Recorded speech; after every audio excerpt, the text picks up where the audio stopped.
მოგესალმებით, ვაგრძელებთ ქიმიის ვიდეო გაკვეთილების კურსს. ჩვენი გაკვეთილის თემაა ნივთიერების რაოდენობა. მოლი ნივთიერების რაოდენობის საზომი ერთეული. როგორ დავითვალოთ ატომები და მოლეკულები? ხშირად მცირე ზომის ნაწილაკების დასათვლელად მოსახერხებელია სიდიდეების სიმრავლეებად დაჯგუფება. მაგალითად, 100 წელი 1 საუკუნია, 12 თვე 1 წელი, 60 წუთი 1 საათი, 1000 მეტრი 1 კილომეტრი, 1000 გრამი 1 კილოგრამი. სწორედ ამის მსგავსად მეცნიერებმა შემოიღეს ნივთიერების რაოდენობის ცნება და მის საზომ ერთეულად აიღეს მოლი, რომელიც ნიუ-100 აღინიშნება. ნებისმიერი ნივთიერების ერთი მოლი შეიცავს იმდენ ატომს ან მოლეკულას, რამდენი ატომიცაა 12 გრამ ნახშირბადში. 12 გრამ ნახშირბადში არის 6,2 მიასედი გამრავლებული 1023 ხარისხზე ატომი. ამ რიცხვს ავოგადროს რიცხვი ეწოდება და აღინიშნება ასე: n ავოგადრო. n ავოგადრო უდრის 6,2 მიასედი გამრავლებული 1023 ხარისხზე. მასშტაბამდე 12 გრამი ნახშირბადი 1 მოლია. 1 მოლი ძალიან დიდი რიცხვია. ამბობენ, რომ საჰარის უდაბნოში ქვიშის მარცვლების სულ 3 მოლია, ანუ 18 გამრავლებული 1023 ხარისხზე მარცვალი.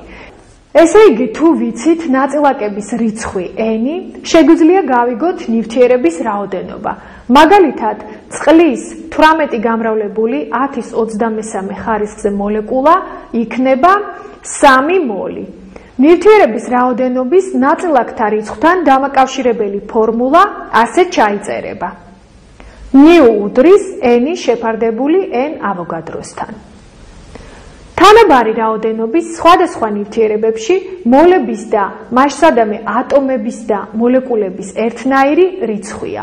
მაგალითად, 5 მოლ წყალში და 5 მოლ ცარცში მოლეკულათა ერთნაირი რაოდენობაა. სხვადასხვა ნივთიერების ერთი მოლი შეიცავს ნაწილაკთა ერთნაირ რიცხვს. რადგან სხვადასხვა ატომები განსხვავდებიან მასებით, ამიტომ ერთი მოლის მასა ყველა ნივთიერებას განსხვავებული ექნება. ნივთიერების ერთი მოლის მასას გრამებში მოლური მასა ეწოდება და იგი მუდმივი სიდიდეა მოცემული ნივთიერებისათვის. მოლური მასა გვიჩვენებს, რამდენი გრამია ნივთიერების 1 მოლში. რიცხობრივად მოლური მასა უდრის ფარდობით მოლეკულურ მასას, მაგრამ მას აქვს ერთეული გრამი მოლთან. მაგალითად, წყლის ფარდობითი მოლეკულური მასაა 18, ხოლო მოლური მასა 18 გრამი მოლთან. ესე იგი, თუ გამოვითვლით ნივთიერების ფარდობით მოლეკულურ მასას, გვეცოდინება მისი 1 მოლის მასა, ანუ მოლური მასაც. რას გვიჩვენებს კოეფიციენტი რეაქციის ქიმიურ ტოლობაში?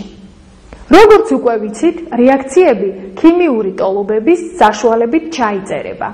კოეფიციენტები გვიჩვენებს ნივთიერების რამდენი მოლეკულა, ანუ მოლი მონაწილეობს გარდაქმნაში.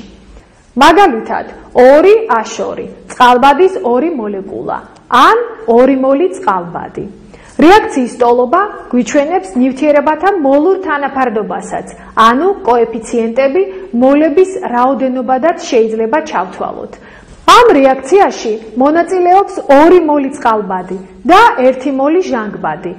მიიღება 2 მოლი წყალი. ნივთიერებების ასეთი რაოდენობებით აღების შემთხვევაში შესაძლებელი ხდება რეაქციაზე დაკვირვება. მაგრამ როგორ ავიღოთ 2 მოლი წყალბადი ან 1 მოლი ჟანგბადი? ამისათვის საჭიროა ვიცოდეთ, რამდენი გრამია 1 მოლი ჟანგბადი ან წყალბადი. მოლების რიცხვისა და ნივთიერების მასის საშუალებით შესაძლებელია მოლური მასის გამოთვლა ფორმულით. m უდრის m პატარა შეფარდებული ნიუსთან, სადაც პატარა m-ით აღნიშნულია ნივთიერების მასა, ნიუთი კი ნივთიერების რაოდენობა. ეს ფორმულა ერთმანეთთან აკავშირებს მოლურ მასას, მასას გრამებში და მოლების რიცხვს. თუ არ ვიცით ერთ-ერთი მათგანი, დანარჩენი ორის გამოყენებით შეგვიძლია მისი გამოთვლა. პატარა m-ი უდრის new m-ს. new უდრის პატარა m-ი შეფარდებული m-თან. მაგალითად, გამოვთვალოთ 5 მოლი წყლის მასა. ამოცანის ამოსახსნელად ჯერ უნდა ჩავწეროთ მოცემულობა. პირობის თანახმად წყლის რაოდენობა 5 მოლია. ამიტომ ჩავწერთ new აშორიო უდრის 5 მოლს. ამოცანის პირობის თანახმად უნდა გავიგოთ წყლის მასა. ამისათვის ვსარგებლობთ ფორმულით. პატარა m-ი უდრის new გამრავლებული მოლურ მასაზე. რადგან წყლის ფარდობითი მოლეკულური მასა 18-ია, მისი მოლური მასა იქნება 18 გრამ-მოლი. ამ მონაცემების ჩასმით ფორმულაში გამოვთვლით წყლის მასას, რაც 90 გრამის ტოლია. განვიხილოთ მეორე ამოცანა. ნივთიერების რა რაოდენობაა 80 გრამი ნატრიუმის ჰიდროქსიდი. ამოცანის ამოსახსნელად კვლავ უნდა ჩავწეროთ მოცემულობა. პირობის თანახმად ნატრიუმის ჰიდროქსიდის მასა 80 გრამია. უნდა გავიგოთ ნატრიუმის ჰიდროქსიდის რაოდენობა. ნივთიერების რაოდენობის გამოსათვლად უნდა ვისარგებლოთ ფორმულით new უდრის პატარა m-ი შეფარდებული მოლურ მასასთან. რადგან ნატრიუმის ფარდობითი მოლეკულური მასა 40-ია, ამიტომ მოლური მასა შესაბამისად იქნება 40 გრამი მოლთან. ამ ფორმულაში საჭირო მონაცემების ჩასმით გამოვთვლით ნივთიერების რაოდენობას, რომელიც გახლავთ 2 მოლი. ნივთიერების რაოდენობა შეიძლება დავაკავშიროთ აირადი ნივთიერებების მოცულობასთანაც. ამისათვის გავეცნოთ ავოგადროს კანონს, რომლის თანახმად ერთნაირ ფიზიკურ პირობებში სხვადასხვა აირის ტოლი მოცულობები მოლეკულათა ტოლ რიცხვს შეიცავენ. ჭეშმარიტია მისი შებრუნებული მტკიცებაც, რომ სხვადასხვა აირის მოლეკულათა ტოლი რიცხვი ტოლ მოცულობას დაიკავებს. მაშასადამე, სხვადასხვა აირის 1 მოლი დაიკავებს ერთნაირ მოცულობას და იგი ნორმალურ ფიზიკურ პირობებში, ანუ 0 გრადუს ცელსიუსსა და 101.3 კილოპასკალ წნევაზე უდრის 22.4 litrს. ამ მოცულობას მოლური მოცულობა ეწოდება და აღინიშნება ასე: Vm უდრის V შეფარდებული ნიუსთან, ანუ მოცულობა შეფარდებული ნივთიერების რაოდენობასთან. ამ ფორმულიდან შეგვიძლია განსაზღვროთ ნივთიერების რაოდენობა ნიუ უდრის V შეფარდებული Vm-თან, ან მოცულობა V უდრის ნიუ გამრავლებული Vm-თან. მასშტაბადამე, თუ ვიცით აირადი ნივთიერების მოცულობა, შეიძლება გავიგოთ მისი რაოდენობა, ანუ მოლების რიცხვი და პირიქით, თუ ვიცით რაოდენობა, განსაზღვროთ მოცულობა. მაგალითად, განვიხილოთ ამოცანა, რა რაოდენობის წყალბადი დაიკავებს 44.8 ლიტრ მოცულობას. ამოცანის ამოსახსნელად ჩავწეროთ მოცემულობა. პირობის თანახმად წყალბადის მოცულობა უდრის 44.8 litrს. უნდა გავიგოთ წყალბადის რაოდენობა. ვისარგებლოთ ფორმულით ნიუ უდრის V შეფარდებული Vm-თან.